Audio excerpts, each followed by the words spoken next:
Assalamualaikum warahmatullahi wabarakatuh. Kami dari mata kuliah Jaringan Saraf Tiruan kelas A ingin mempresentasikan laporan tugas kami, yakni tentang multi-layer perseptron dengan anggota. Yang pertama yaitu ada Muhammad Lali Nova Krisna dengan NIM akhir 3048. Kemudian ada Ahmad Ramadan dengan NIM akhir 3062. Kemudian ada Muhammad Khotibul Umam dengan NIM akhir 3069. Kemudian ada Fajar Nuarta dengan NIM akhir 3079. Nah, untuk yang pertama yaitu pendahuluan. Eh, untuk latar belakang sendiri ya ini jaringan saraf tier 1 yakni merupakan komputasi yang terinspirasi dari sistem saraf biologis pada manusia. Di antara berbagai model jaringan saraf tier 1, yakni multi-layer perceptron atau MLP, yakni salah satu model yang paling dasar dan banyak digunakan. MLP MLP sendiri merupakan pengembangan dari model perseptron sederhana yang diperkenalkan oleh Van Rosenblatt pada tahun 1958. Untuk berbedanya dengan perseptron tunggal yang hanya mampu menyelesaikan masalah linier, MLP sendiri dengan lapisan tersembunyi ya, atau hidden layer mampu memodelkan hubungan non-linear dan non-linear yang kompleks. Nah, di antara input dan outputnya. Kemudian menjadikan MLP sendiri pilihan dalam berbagai aplikasi seperti pengolahan pola, klasifikasi, dan juga regresi. Kemudian di sini kita memiliki rumusan masalah. Yang pertama ini bagaimana konsep dasar dan arsitektur multi-layer perseptron. Kemudian yang kedua, bagaimana mekanisme pembelajaran pada multi-layer perseptron. Ketiga, apa kelebihan dan keterbatasannya. Kemudian untuk tujuannya sendiri, yakni memberikan pemahaman tentang konsep dasar dan arsitektur multiplayer perseptron. Kemudian menjelaskan mekanisme pembelajaran pada multilayer perseptron khususnya algoritma backpropagation. Kemudian yang ketiga yakni menganalisis kelebihan dan keterbatasan. Kemudian untuk manfaatnya sendiri yakni melalui laporan ini diharapkan pembaca memperoleh pemahaman yang mendasar atau dasar untuk mengenai jaringan saraf tiruan khususnya di bidang MLP, serta mengenali bagaimana model ini digunakan dalam pemrosesan data dan pengambilan keputusan. Kemudian di sini ada bab 2 yang dijelaskan oleh teman saya. Baik, yang selanjutnya yaitu bab 2 landasan teori. Yang pertama, kita akan bahas dulu terkait jaringan syaraf tiroan. Jaringan syaraf tiroan sendiri merupakan suatu model komputasi yang terdiri dari sekumpulan unit pemroses sederhana, yaitu neuron, yang bekerja sebagai paralel dan saling terhubung. Nah, JST sendiri mampu mempelajari pola dan relasi dalam data melalui proses dan pelatihan menggunakan bobot yang disesuaikan berdasarkan kesalahan prediksi. Yang selanjutnya yaitu perseptron. Perseptron sendiri adalah model buatan neutron. Perseptron sendiri adalah model neuron buatan paling sederhana yang diperkenalkan oleh Frank Rosenblatt pada tahun 1958. Perseptron sendiri dibagi menjadi beberapa bagian. Yang pertama itu perseptron tunggal yang terdiri dari satu neuron yang menerima beberapa input dengan mengalihkan dengan bobot dan menjumlahkannya lalu menerapkan fungsi aktivasi untuk menghasilkan output. Perseptron tunggal hanya mampu menyelesaikan masalah yang bersifat linearly separable seperti fungsi logika AND atau OR, AND dan OR, tetapi tidak mampu menyelesaikan masalah linear non-linear seperti fungsi XOR. Yang selanjutnya yaitu multilayer perceptron. MLP sendiri merupakan pengembangan dari perseptron tunggal dengan menambahkan satu atau lebih lapisan tersembunyi yang disebut dengan hidden layer di antara lapisan input dan outputnya. Struktur bertingkat ini memungkinkan MLP untuk memodelkan hubungan non-linear yang kompleks.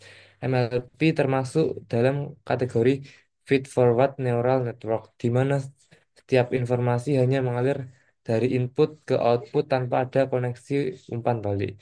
Setiap neuron dalam MLP terhubung dengan semua neuron di lapisan sebelumnya atau fully connected. Teorema Universal Approximation menyatakan bahwa MLP dengan satu hidden layer yang memiliki jumlah neuron yang cukup dapat mengaproksimasi hampir semua fungsi kontinu dengan tingkat presisi yang diinginkan. Lalu untuk arsitektur dari MLP sendiri memiliki beberapa komponen utama. Yang pertama yaitu input layer, mungkin bisa di-scroll ke bawah. Input layer yang merupakan lapisan yang menerima data inputnya dengan jumlah neuron yang sama dengan jumlah fitur dalam dataset.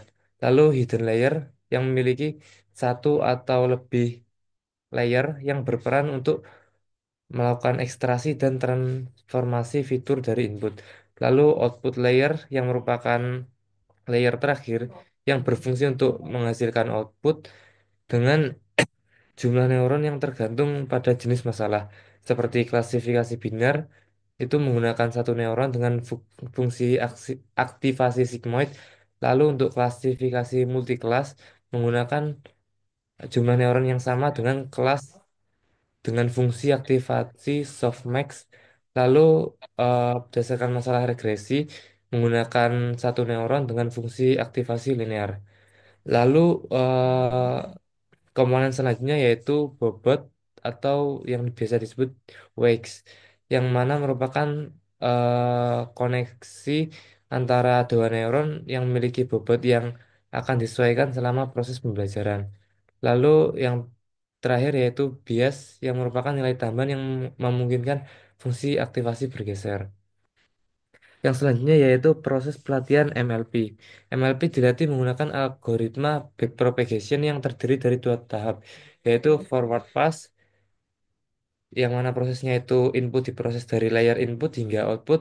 Lalu tahap yang kedua yaitu backward pass, yang mana menghitung kesalahan dan dibalikan untuk memperbarui bobot menggunakan algoritma optimasi, misalnya gradient descent.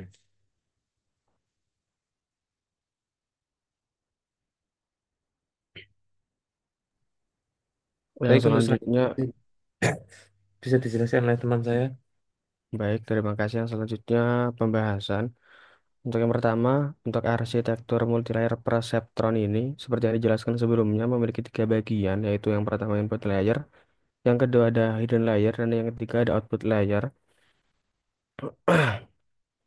Di sini untuk implementasinya, kami menggunakan dataset MNIST. Dataset MNIST ini adalah dataset yang berisi tentang tulisan tangan manusia yang berisikan angka dari 0 sampai dengan 9. Jadi memiliki 10 inputan dan juga 10 output. Mungkin bisa di zoom untuk codingannya. Untuk yang pertama pastinya kita mengimport library dan hal-hal lain yang kita perlukan. Yang pertama kita import TensorFlow, kita menggunakan TensorFlow untuk library-nya, lalu kita import dataset MNIST-nya, kita import model sekuensialnya, kita import layers-nya. Di sini kita menggunakan layer, dua tipe layer maksud saya. Yang pertama itu ada dense layer. Dense layer ini adalah eh, layer full connected layer yang berarti berhubung antara satu neuron dengan neuron yang lainnya. Dan juga ada flatten layer. Flatten layer ini berfungsi untuk mengubah vektor gambar dua dimensi menjadi satu dimensi. Selanjutnya kita load dan siapkan datanya. Kita bagi menjadi dua data. Yang pertama ada data latih dan juga data uji. Lalu kita normalisasi pixelnya yang awalnya dari rentang 0 sampai dengan 255 kita ubah ke 0 sampai dengan 1. Lalu kita one hot encode untuk labelnya yang awalnya dari 0 sampai 9 kita ubah menjadi vektor.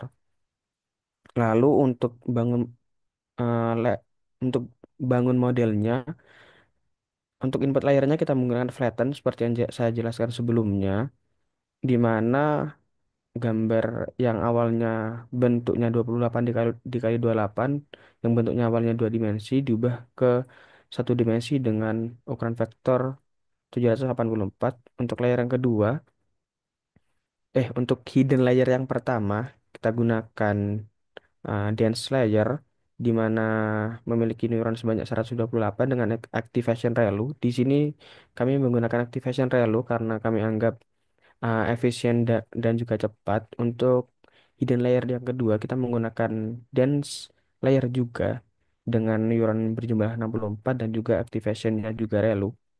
Lalu untuk output layernya, kita menggunakan dense layer juga dengan neuron 10 atau output yang kita inginkan adalah 10 dengan activation softmax. Di sini softmax kami gunakan karena softmax itu adalah aktivasi yang digunakan untuk multi-class classification.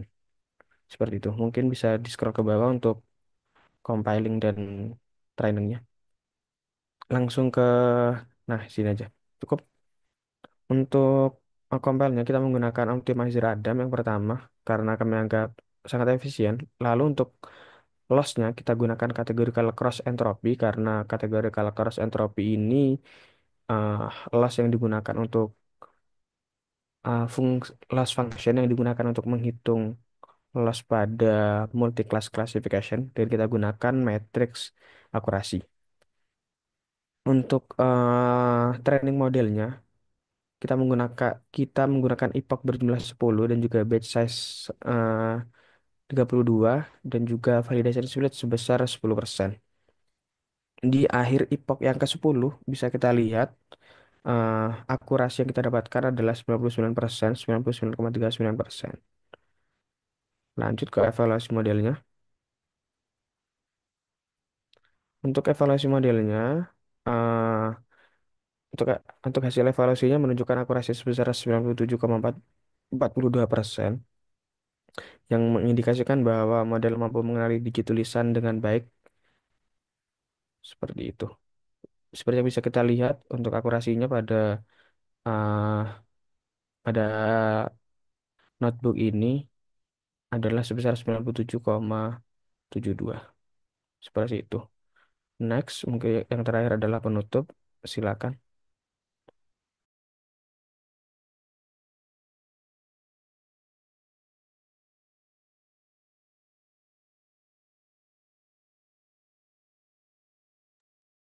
Baik, terima kasih. Selanjutnya ialah penutup. Di bagian ini saya akan menyampaikan kesimpulan dan saran. Yang pertama ialah kesimpulan. Berdasarkan hasil penelitian yang dilakukan, dapat disimpulkan bahwa multilayer perception atau MLP merupakan model jaringan saraf tiruan yang efektif dalam menangani permasalahan klasifikasi dan regresi. Keunggulan utama dari MLP dibandingkan perseptron tunggal adalah kemampuannya dalam memodelkan hubungan nonlinear yang kompleks berkat adanya lapisan tersembunyi atau hidden layer. Dalam implementasi yang telah kami lakukan, model MLP diterapkan pada dataset MNIST, yaitu kumpulan gambar digit tulisan tangan arsitektur yang digunakan, yakni terdiri dari yang pertama ialah lapisan input yang mengonversi data gambar ke dalam bentuk vektor. Yang kedua, dua lapisan tersembunyi atau hidden layer dengan masing-masing 128 dan 64 neuron menggunakan fungsi aktivitasi ReLU. Yang ketiga ialah lapisan output dengan 10 neuron dan fungsi aktivitas softmax atau klasifikasi multikelas.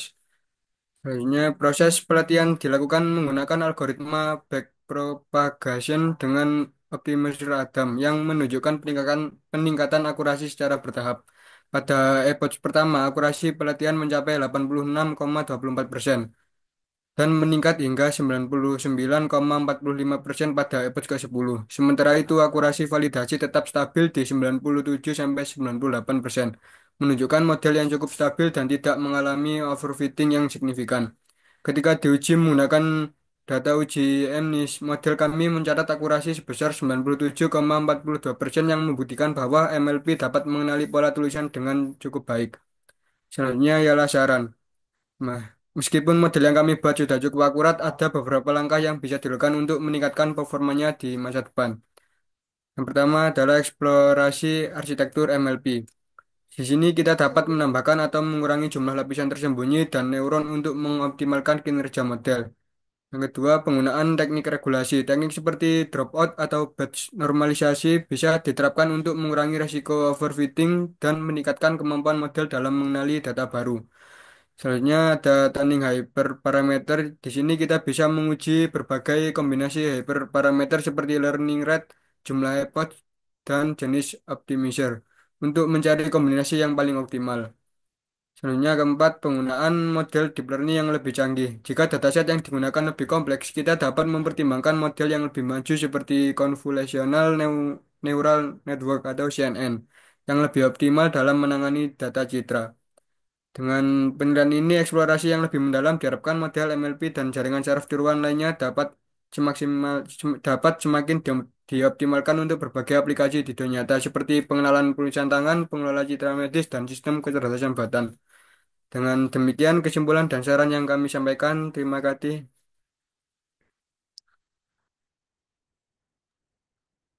Mungkin sekian yang bisa kami sampaikan, yang bisa kami presentasikan.